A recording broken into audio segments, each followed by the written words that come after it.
Hey folks, so this week I wanted to talk to you about common engagement mistakes that bust your chances of a happy ever after. With your users, of course, because we're talking about user engagement mistakes, of course, me being an expert in all the other engagement types. Um, yeah, so what are they? Like, I see them happen all over and over again, mostly because we product people sometimes tend to ignore just regular human psychology, and we kind of try to force our users to behave in a different way than normal people would behave in this particular situation. So, I often have these conversations where product managers are obviously in denial about it. And that's why these mistakes happen. So, let's quickly go through them today. So, first of all, not collecting data on your new users, right? The fact that you don't have time for implementing sophisticated analytics tools is not an excuse anymore. You can simply create a micro survey in a welcome screen and collect some data on your user's role and job to be done, so you can then segment the users and that you can show them the right in-app experiences based on what goal they want to achieve. Now, mistake number two, I'm reading on my phone because there's no way I can remember 9 mistakes off the top of my head. So, not optimizing the first time user experience, right? Optimizing means keeping the time to value as short as possible by, for instance, refraining from guiding your users through your whole product and showing them all the things that are irrelevant to their use case. Mistake number three, using long product tours that just bore and confuse your users, right? There we go again. Like, if I can't remember 9 mistakes off the top of my head, how do you expect your users to remember 11 steps, 11 actions they need to take after your product tour has finished? They won't. It just doesn't make any sense. You're just kind of making yourself feel better and you're making your users feel worse. Okay, mistake number four, not guiding users to discover relevant features, right? So I often see that, especially after the initial first run experience has finished, that the product will just not have any in-app guidance, especially towards the more advanced users at all. And I had an argument recently with a product manager who said, like, well, couldn't you just type a question in the resource center or like help center? I'm like, no, because I didn't know what to ask for, because I didn't know that you had this feature. I didn't know it existed. I didn't know I needed it, but actually I did need it. So how could I ask about it? Your users don't know what they don't know, so you need to proactively show them. Otherwise, they will assume your product just doesn't have it and it's kind of like lacking something. They may not even be able to verbalize what, and they will start looking for an alternative. They may find someone who will understand.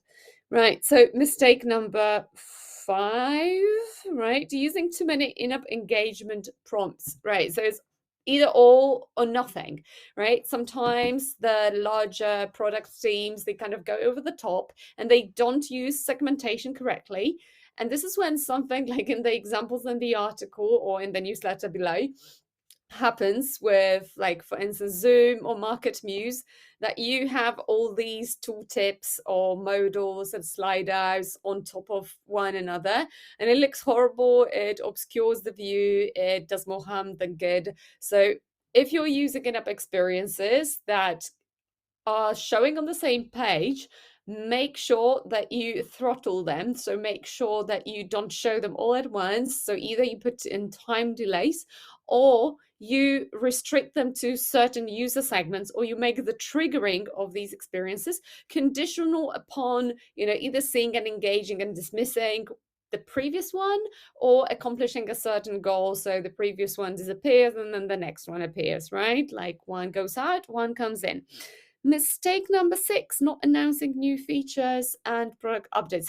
How am I supposed to know that you have launched something new, especially if it's buried somewhere on your 50th page, that I may actually need and use if you don't tell me, right? And I know sometimes product people tell marketers last minute and the marketers scramble to put together a go-to-market plan. But building these modals or sliders to announce a feature in Inapp takes 30 seconds, at least if you use a tool like Userpilot. So a shameless plug here, go check out Userpilot. It will allow you to build these feature announcements a lot easier. And then you can experiment with them. You can have fancy feature announcements. You can have the regular plain feature announcement. You can have a feature announcement with a video, or you can have a feature announcement with a short interactive walkthrough linked to it that will actually show the users how to use the new features. Go check them out, do an A/B test, see what works best in improving your feature adoption of this new feature. Now, mistake number 7, we're getting to the end, not collecting user feedback, especially on the new features, right? So after you have launched something, ask your users if it makes sense at all, right? I recently told you about this tool that I'm using that added a feature request that I asked for. It was the search on the campaigns tab. Obviously, I was very happy, but then only after I was using it, I discovered that it didn't save the search. So every time I clicked on a search result and then I went back, it just erased everything. I had to search again and again and again. So pretty annoying, right? I would have given them feedback if they let me give them feedback, but they didn't. So always have a widget to allow your users to give you feedback effortlessly, because if they need to go out and send you an email, 95% of them won't. Because of user inertia, they have their own lives to live, right? And business to attend to. They don't have time to give you free advice that you will pay thousands of dollars to a consulting company to give you, right? So make it easy for them, because this is free advice. This is free money for you. Finally, mistake number 8, wrong microcopy. If you're making it boring, if you're writing the whole, Lord of the Rings inside your in-app experiences, this is wrong. People don't read. They don't read, your long explanations of what your new feature does. So keep it short, right? And finally, the last mistake, failing to provide proper in-app support. How many arguments have I had with product managers that no, it's enough to have help dogs, that I am just too lazy, and I could have gone to their help dogs and searched one of their 50,000 documents and read it all to understand how to use a particular feature in their app. No, it doesn't happen. Your users don't do that, not on this planet, right? Not in this life. If you have this approach, you're just missing out on an opportunity to provide help. And no, don't tell me that jumping on a phone call and wasting everyone's time every time someone has a tiny little problem with the UX, because I don't know, they don't know they should put a space or a comma between different filters.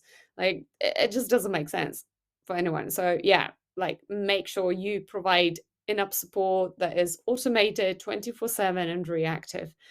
And that's all. These are all the mistakes that we could think of. Let me know if you can think of any more engagement mistakes. And I hope this was helpful and gave you some food for thought how you can fix those engagement mistakes. And yeah, hope to see you soon next week. Bye.